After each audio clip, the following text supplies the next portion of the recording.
एफडीएच्या माध्यमातून अनेक संस्थांवर कारवाईचा बडगा उगारणारे तुकाराम मुंढे यांच्या विरोधात आता कर्मचारी आणि अधिकाऱ्यांनी तक्रारी केल्या।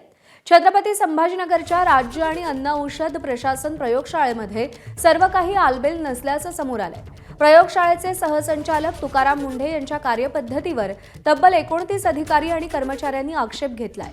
खात्याचे मंत्री नरहरी झिरवाळ यांच्याकडे तशी तक्रार करण्यात आली आहे। 15 जुलैला या संदर्भात निवेदन पाठवण्यात आलंय।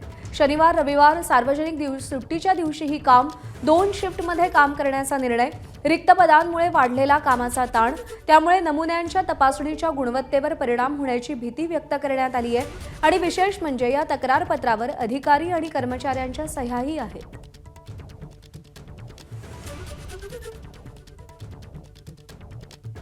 तर तुकाराम मुंढेंविरोधात कर्मचाऱ्यांच्या तक्रारी नेमक्या काय आहेत पाहूया। 2 शिफ्टमध्ये काम, आवश्यक मनुष्यबळ नाही। 2 शिफ्ट बंद करा, पूर्ववत कार्यालयीन वेळा लागू करा। रिक्त पदांमुळे विद्यमान कर्मचाऱ्यांवर ताण येतोय।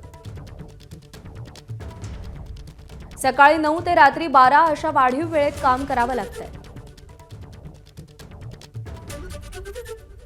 शनिवार रविवारही सुट्टी नाही, सार्वजनिक सुट्ट्याही नाकारल्याचा त्यांचा दावा आहे।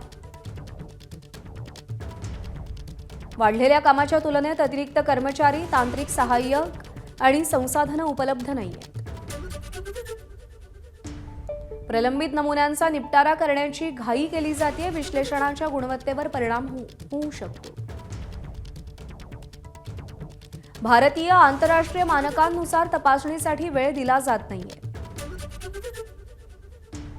एका विश्लेषकाच्या क्षमतेहून अधिक नमुने तपासण्याचा दबाव टाकला जातो। अतिरिक्त कामासाठी योग्य भत्ते आणि सुविधा द्या। सतत बदलणारे आदेश, कार्यालयीन वेळांमुळे संभ्रम निर्माण होतोय। एबीपी माझा, उघडा डोळे बघा नीट।